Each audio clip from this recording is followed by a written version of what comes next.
ಅವಳಿಗೆ ಆಗೋದಿಲ್ಲ ಉಪದ್ರ ಮಾಡಲಿಕ್ಕೆ ಅವನ ಥರ. ಅವ ಮಾತ್ರ ಭಾರಿ ಜೋರು. ಮರ ಬಿದ್ದಿದೆ ಅಂತ ಹೇಳಿದಾರಲ್ಲ, ಹಾಗೆ ಅದನ್ನೀಗ ಕೊಯ್ಲಿಕ್ಕೆ ಹೋಗ್ತಿದ್ದೇನೆ.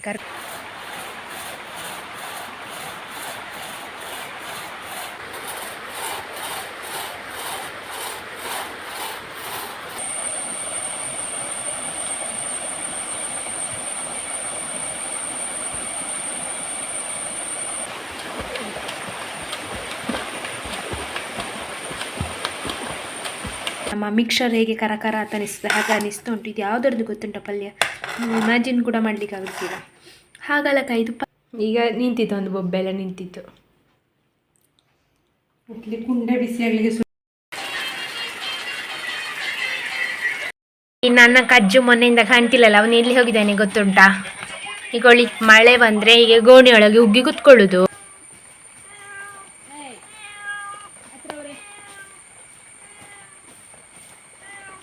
ನನಗೆ ಅದೆಲ್ಲ ಬೇಡ.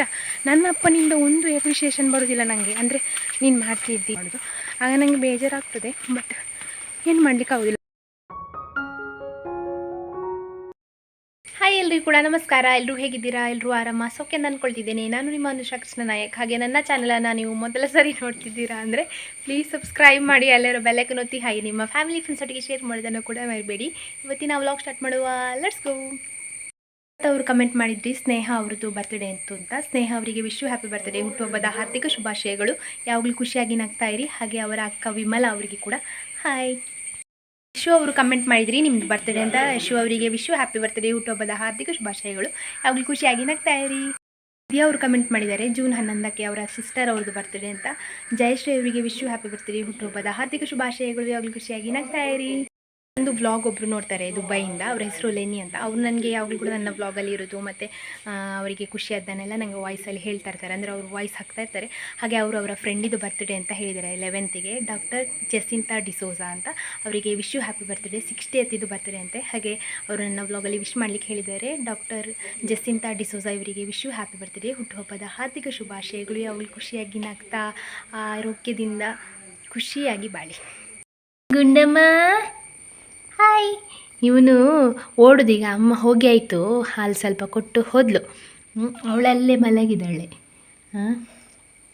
ಅಕ್ಕ ಮನೋನಿನೊಂದು ಗುಂಡಿ. ಎಂತ ಮಾಡೋದು ಶುಬ್ಬಿ?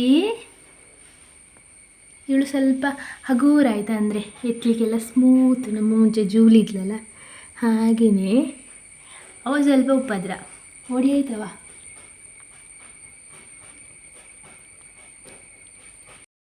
ಪಡಿ ಹಾಯ್. ದೂರ ಹೊರಟದ್ದು ಪಡಿ, ಮುದ್ದು ಪಡಿ. ಕೊಳ್ಳಿ ಪೋಖ್ರಿ ಅಂತ ಹೇಳಿದರೆ ನಮ್ಮ ಕಜ್ಜು ಇದ್ದಾನಲ್ಲ, ಎಲ್ಲ ಕಲಿಸಿದ್ದಾನೆ, ಎಲ್ಲ ದಾರ ಎರಿತಿದ್ದಾನೆ ಅವನ ಪೋಖ್ರಿ ಉಪ್ಪದ್ರ ಎಲ್ಲ ಸಹ. ಇವತ್ತು ಸ್ವಲ್ಪ ಬಿಸಿಲುಂಟು ನಮಗೆ. ನಿನ್ನೆ ಪೂರ್ತಿ ಮಳೆ ಇತ್ತು, ಮಧ್ಯಾಹ್ನ ಮಳೆ, ಬೆಳಿಗ್ಗೆ ಮಳೆ, ಮಧ್ಯಾಹ್ನ ಮೇಲಿಂದ ಸಹ ಮಳೆ. ಹಾಗೆ ಅಕ್ಕು ಬಂದಿ ನೀನು? ಚುಬ್ಬಿ ಇದು ಯಾರು ನೋಡಿಕಿಲ್ಲಿದ ಅಣ್ಣ? ಅವಳನ್ನು ಸಹ ಎಲ್ದು ಕಚ್ಚಿದೆ ಅವ. ಬಡಿ ಮುದ್ದು.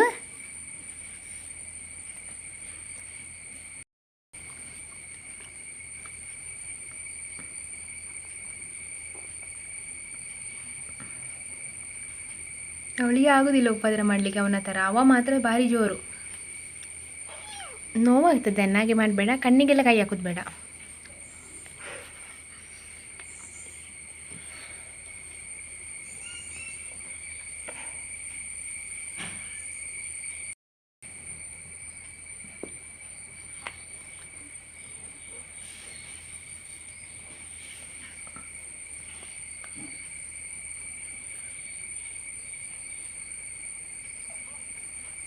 ಹೋದ್ರಿ ಇನ್ನು ಹೊರಗೆ ಸೀದಾ.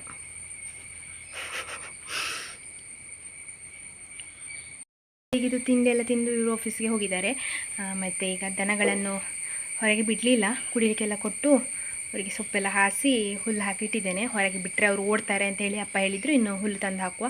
ಹುಲ್ಲು ಹೇಗೂ ತೋಟದಲ್ಲಿ ಸುಮಾರು ಉಂಟಲ್ಲ, ಮಳೆ ಬಂದು ಹುಲ್ಲು ಸ್ವಲ್ಪ ಸ್ವಲ್ಪ ತಂದು ಹಾಕಿದರೆ ಅವರ ಹಿಂದೆ ಓಡಬೇಕು ಅಂದಿಲ್ಲ. ಆ ಓಡುವ ಟೈಮಲ್ಲಿ ಒಂದು ಕಟ್ಟ ಹುಲ್ಲು ತರ್ಬೋದು ಅಂತ. ಹಾಗಾಗಿ ಇವತ್ತಿಂದ ಬಿಡಲಿಕ್ಕಿಲ್ಲ, ಮತ್ತು ಅವರಿಗೆ ಮನಸ್ಸಿದ್ರೆ ಯಾವಾಗ ಬಿಡ್ತಾರೆ ಅಂತ ನೋಡಬೇಕಷ್ಟೆ. ಮತ್ತು ಕಟ್ಟಿ ಹಾಕಿದ್ರಿಗೆ ಅಷ್ಟು ಸಮಾಧಾನ ಇರೋದಿಲ್ಲ ಆಯಿತಾ.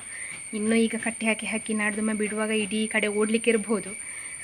ಮತ್ತು ಕಟ್ಟಿ ಹಾಕಿದೆಲ್ಲೇ ಇರ್ತಾರಲ್ಲ, ಸ್ವಲ್ಪ ಫ್ರೀ ಬೇಕಂದರೆ ವಾರಕ್ಕೆ 2 ಸಲ ಆದರೆ ಬಿಡಲಿಕ್ಕೆ ಇರ್ಬೋದು. ನೋಡುವ ಹೇಗಾಗ್ತದೆ ಅಂತ. ನನಗೆ ಮತ್ತು ಅಲ್ಲಿ ಒಂದು ಕಡೆ ಮರ ಬಿದ್ದಿದೆ ಅಂತ, ಅದನ್ನೀಗ ಕೊಯ್ಲಿಕ್ಕೆ ಹೋಗ್ಲಿಕ್ಕೆ ಉಂಟು ನನಗೆ ಮತ್ತು ಅಪ್ಪನಿಗೆ. ಮತ್ತು ಮಳೆಗಾಲದಲ್ಲಿ ಅಲ್ಲಿ ನೀರು ನಿಂತು ನಮ್ಮ ತೋಟಕ್ಕೆಲ್ಲ ನೀರು ಬರುವ ಸಾಧ್ಯತೆ ಉಂಟು. ಅದಕ್ಕೋಸ್ಕರ ಅದನ್ನೊಮ್ಮೆ ಈಗ ತುಂಬ ನೀರು ಬರೋಕ್ಕಿಂತ ಮುಂಚೆನೇ ಕ್ಲೀನ್ ಮಾಡಿಬಿಟ್ರೆ ಅದು ಹೋಗ್ತದಲ್ಲ ಅಂತಂದರೆ ಅದು ಮರ ಮುರಿದು ಬಿದ್ದದ್ದು. ಹಾಗಾಗಿ ಅದನ್ನೊಂದು ಕೊಯ್ದು ಬಿಟ್ಟರೆ ಸಮಾಧಾನ. ಇಲ್ಲಾಂದರೆ ತೋಟಕ್ಕೆಲ್ಲ ನೀರು ಬಂದು ಲಾಸ್ಟ್ ಟೈಮ್ ಆದಾಗೆ ಆಗ್ತದೆ. ಅದಕ್ಕೋಸ್ಕರ ಈಗಲೇ ಮುಂಜಾಗ್ರತೆ ಕ್ರಮ.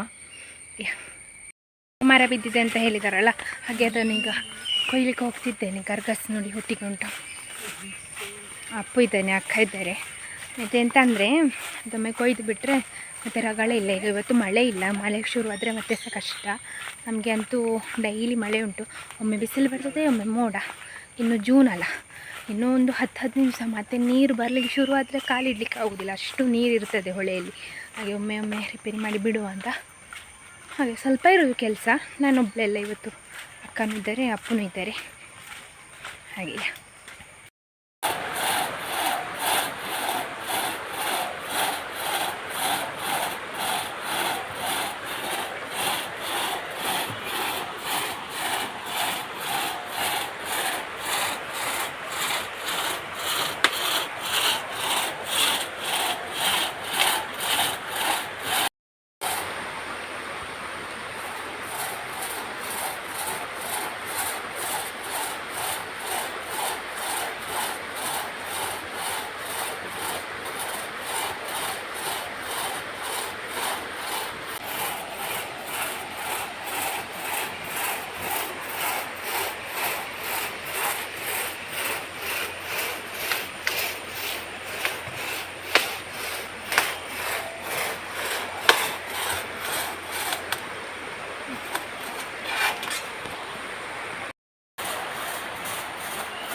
ಮರ ಬಿದ್ದದಿತ್ತು. ಹಾಗೆ ನಾನು ಮತ್ತು ಅಪ್ಪು ಇಬ್ಬರು ಸೇರಿ ಕೊಯ್ದೆವು.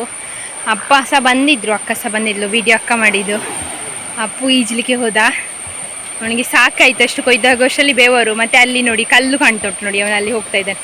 ಅದನ್ನು ಒಳಗಾಕ್ಲಿಕ್ಕೆ ಈಗ ಕೆಲಸ ನನಗೆ ಮತ್ತು ಅಪ್ಪನಿಗೆ. ಹಾಗೆ ಹೋಗುವ ಅಂತ.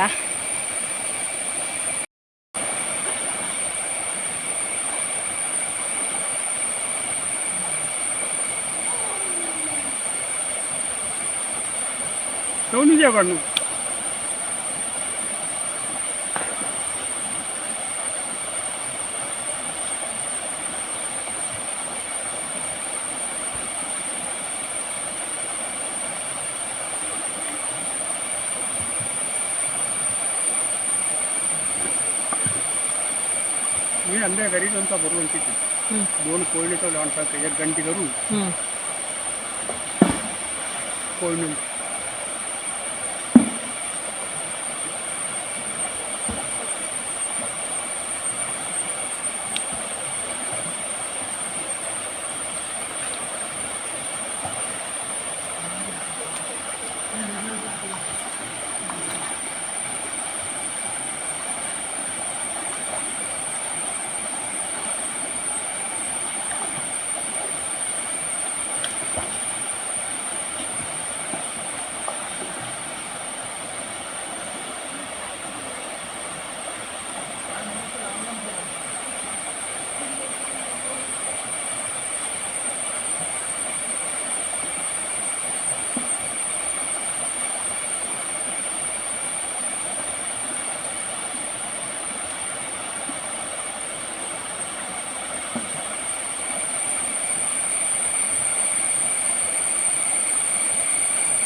ಹಾಕಿದ್ವಿ ಹೀಗೆ, ನಿಮಗೆ ಗೊತ್ತಿರ್ಬೋದು ಡಿಸೆಂಬರಲ್ಲಿ. ಅದನ್ನು ಇವಾಗ ನಾವು ಕ್ಲೀನ್ ಮಾಡಿದ್ವಿ. ಅಂದರೆ ನೀರೆಲ್ಲ ಹೋಗಬೇಕು ಕ್ಲೀನಾಗಿ ಅಂತ. ನೀರಿಲ್ಲಾದರೂ ಹೋಗ್ತದೆ, ಆದರೆ ಅದು ಕಲ್ಲುಗಳುಂಟಲ್ಲ, ತುಂಬ ನೀರು ಬರುವಾಗ ಹೋಗ್ತದೆ. ಹಾಗೆ ಅಪ್ಪು ನೋಡಿ ಈಜುತ್ತಾ ಇದ್ದಾನೆ, ಈಜ್ತಾ ಇದ್ದಾನೆ. ಕೂರ ಸಹ ಬಂದಿದ್ದೆ ನೋಡಿ. ಎಂಥ ಕೂರ ಅಂತ ಫೈನಲಿ ಕ್ಲೀನ್ ಆಯಿತು. ಇದು ಮರ ಕೊಯ್ದಾಯಿತು. ಮರ ಅಂದರೆ ಇದ್ರ ಗೆಲ್ಲೆಲ್ಲ ಕೊಯ್ದ್ವಿ ನೀರು ಬರುವಾಗ ಹೋಗಲಿ ಅಂತ.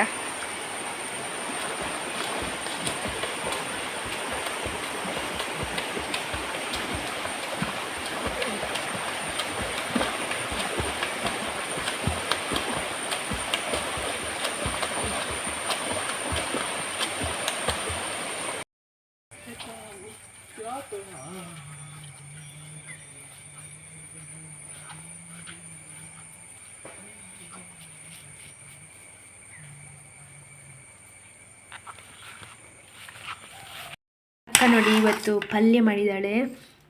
ನಮ್ಮ ಮಿಕ್ಸರ್ ಹೇಗೆ ಕರ ಅಂತ ಅನಿಸ್ತದೆ ಹಾಗೆ ಅನಿಸ್ತಾ ಉಂಟು. ಇದು ಯಾವುದರದ್ದು ಗೊತ್ತುಂಟ ಪಲ್ಯ, ಇಮ್ಯಾಜಿನ್ ಕೂಡ ಮಾಡಲಿಕ್ಕೆ ಆಗುತ್ತಿಲ್ಲ. ಹಾಗಲಕಾಯಿ ಇದು ಪಲ್ಯ. ಇದರಲ್ಲಿ ನೋಡಿ ಉದ್ದ ಕಾಣ್ತುಂಟಲ್ಲ, ಅದು ಹಾಗಲಕಾಯಿ. ಇದು ಮಹಾರಾಷ್ಟ್ರದ ಸ್ಟೈಲ್ ಅಂತ, ಅಕ್ಕನ ಮನೆಯಲ್ಲಿ ಅಕ್ಕನ ಊರಲ್ಲಿ ಮಾಡೋ ಸ್ಟೈಲಲ್ಲಿ ಮಾಡಿದ್ದಾಳೆ. ಹಾಗಲಕಾಯಿದು ಡಿಫ್ರೆಂಟ್ ಸ್ಟೈಲ್ ಇದು ಮಾಡ್ತಾಳೆ ಅವಳು. ಹಾಗೆ ಇದು ನೋಡಿ ನಮ್ಮದು ಮಿಕ್ಸರ್ ಹೇಗಿರ್ತದೆ ಹಾಗೆ ಉಂಟು.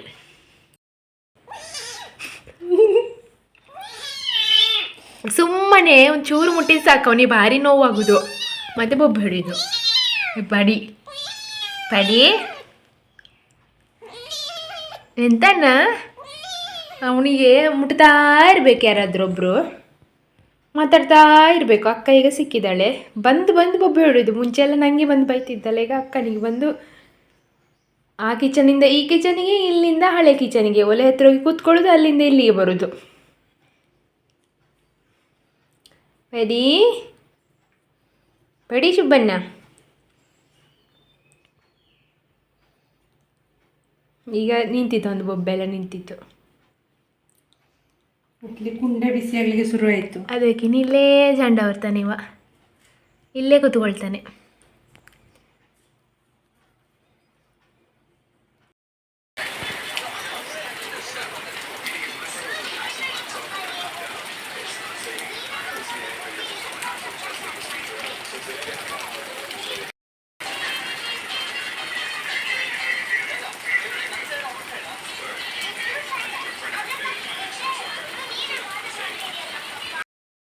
ಇವಳು ನೋಡಿ ಹತ್ತಿ ಇಲ್ಲಿ ಕೂತಿದ್ದಾಳೆ ಮಳೆ ನೋಡಲಿಕ್ಕೆ. ಕುഞ്ഞി ದೀಪಿ ಪೌಷ್ ಅಂತ ಕುഞ്ഞി. ಮಳೆ ಬರ್ತಾ ಉಂಟು ಲೈಟಾಗಿ. ಈಗ ಒಂದು ಸ್ವಲ್ಪ ಜೋರು ಬಂದು ಬಿಟ್ಟಿತ್ತು.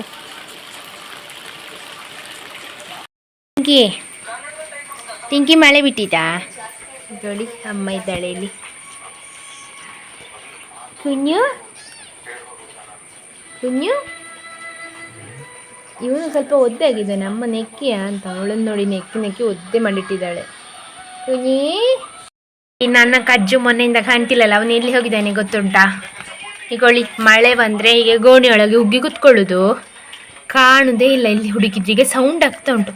ಹಾಗೆ ನೋಡಿದರೆ ಈ ಕಜ್ವಿ, ಮುದ್ದು ಕಜ್ವಿ ಮಕ್ಕಳಿಗೆಲ್ಲ ಉಪದ್ರ ಮಾಡೋದು, ಉಪಟಳ ಮಾಡೋದು, ಪೋಖ್ರಿ ಮಾಡೋದು ಎಲ್ಲ ಕಲಿಸಿದ್ದಾನೆ. ಹೊರಗಡೆ ಕರ್ಕೊಂಡೋಗಿ ಆಟ ಆಡಿಸೋದು ಎಲ್ಲ ಮಾಡಿಸಿ ಆದಮೇಲೆ ಇಲ್ಲಿ ಬಂದು ಈ ಗೋಣಿಯಲ್ಲಿ ಕೂತ್ಕೊಂಡು ರೆಸ್ಟ್ ಮಾಡೋದು. ಇವ ಯಾರಿಗೆ ಕಾಣೋದಿಲ್ಲ ಅಲ್ಲ ನೋಡಿ, ಕಜ್ಜು ಹೀಗೆ ಮುಚ್ಚಿದರೆ ಎಂತ ಗೊತ್ತಾಗೋದಿಲ್ಲ ಎಲ್ಲೇ ಇದ್ದಾನೆ ಅಂತ. ಅಪ್ಪಂದು ಗೋಣಿಗಳು ಸುಮಾರು ಉಂಟಲ್ಲ. ಕಜ್ವಿ ಕೂತ ಇಲ್ಲಿ, ಕೂತ ಕಜ್ಜು.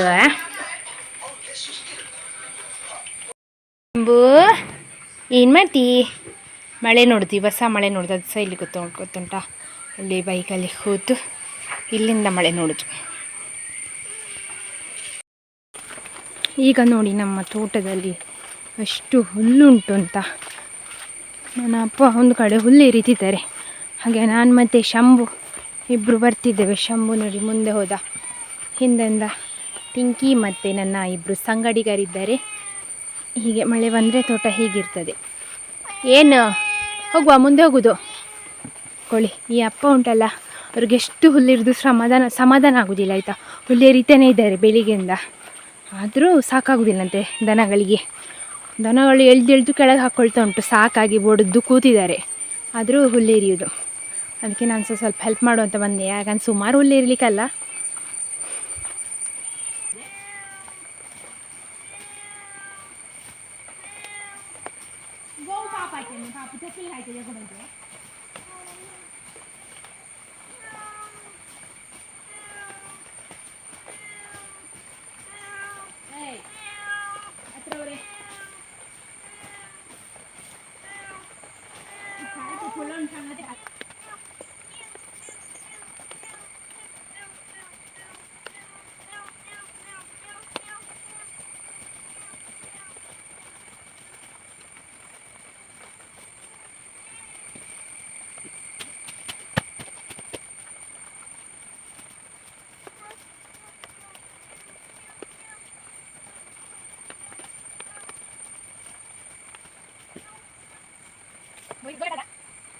ಏನು ಗೊತ್ತುಂಟಾ, ಬೆಳಿಗ್ಗೆಯಿಂದ ಒಂದು 3 ಸಲ ಹುಲ್ಲು ತಂದಾಗಿದೆ.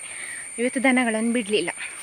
3 ಸಲ ಮಧ್ಯಾಹ್ನ ಮೇಲೆ ಒಂದು ಸಲ ತಂದರು. ಆದರೂ ಅಪ್ಪನಿಗೆ ದನಗಳಿಗೆ ಹುಲ್ಲು ತರೋದು ಸಾಕಾಗಲಿಲ್ಲ. ಅವರು ಹೇಳ್ದು ಅಲ್ಲಿ ಒಂದು ಹುಲ್ಲೇರಿರಿ ಅಂತಂದರೆ ಹುಲ್ಲು ಬೇಕಾದಷ್ಟು ಉಂಟವ್ರಿಗೆ ತಿನ್ನಲಿಕ್ಕೆ. ಆದರೂ ಈ ಅಪ್ಪನಿಗೆ ಉಂಟಲ್ಲ, ಸುಮ್ಮನೆ ನಾನು ಮಳೆಯಲ್ಲಿ ಒದ್ದೆ ಹಾಕ್ಕೊಂಡು ಕೆಲಸ ಮಾಡಬೇಕು ಅಂತ. ಮತ್ತು ನನ್ನ ಅಪ್ಪನಿಗೆ ನಾನು ಎಷ್ಟು ಮಾಡಿದರೂ ಸಹ ಅವ್ರಿಗೆ ಸಮಾಧಾನ ಅಂತ ಆಗೋದಿಲ್ಲ ಅಂತ. ಕೆಲವರೆಲ್ಲ ಹೇಳ್ತಾರೆ, ನೀನು ತುಂಬ ಕೆಲಸ ಮಾಡ್ತೀವಿ, ಏನಂದರೆ ಅಷ್ಟು ಕೆಲಸ ಯಾರು ಮಾಡ್ತಾರೆ ಹಾಗೆ ಹೀಗೆ ಅಂತ. ನನಗೆ ಅದೆಲ್ಲ ಬೇಡ. ನನ್ನ ಅಪ್ಪನಿಂದ ಒಂದು ಎಪ್ರಿಷಿಯೇಷನ್ ಬರೋದಿಲ್ಲ ನನಗೆ. ಅಂದರೆ ನೀನು ಮಾಡ್ತಿದ್ದಿ, ಖುಷಿ ಆಗ್ತದೆ, ನೀನು ನನಗೆ ಸಪೋರ್ಟಾಗಿ ನಿಂತಿದ್ದು, ಒಂದೊಂದು ಮಾತು ಹೇಳೋದಿಲ್ಲ ನನ್ನಪ್ಪ ಅಂತ. ಯಾಕೆ ಗೊತ್ತಿಲ್ಲ, ಬಹುಶಃ ಅವರಿಗೆ ನನ್ನ ಬದಲು ಗಂಡು ಮಗು ಬೇಕಿತ್ತ ಏನೋ ಹಾಗೆ. ಅಂದರೆ ನೀವು ಯೋಚನೆ ಮಾಡಿ, ಎಷ್ಟು ಮಾಡ್ತೇನೆ, ಒಂದು ಅವಳ ಅಷ್ಟು ಮಾಡ್ತಾಳೆ ಅಂತ ಒಂದು ಸಹ ಹೇಳೋದಿಲ್ಲ ಅಂತ ಅವರೊಬ್ಬರೇ ಮಾಡಿದ್ದು ಅಂತಾನೆ ಎಲ್ಲ ಕಡೆ ಪೋಟ್ರೆ ಮಾಡೋದು. ಆಗ ನನಗೆ ಬೇಜಾರಾಗ್ತದೆ. ಬಟ್ ಏನು ಮಾಡಲಿಕ್ಕೆ ಆಗೋದಿಲ್ಲ. ಈಗೀಗ ನಾನು ಸ್ವಲ್ಪ ಗಲಾಟೆ ಮಾಡಲಿಕ್ಕೆ ಶುರು ಮಾಡಿದ್ದೇನೆ ಅಪ್ಪನ ಹತ್ರ. ಯಾಕಂದರೆ ನಾನು ಎಲ್ಲ ಮಾಡಿದರೂ ಸಹ ಒಂದು ಅಪ್ರಿಷಿಯೇಷನ್ ಕೊಡೋದಿಲ್ಲ ನನಗೆ, ಅದು ಬೇಜಾರು.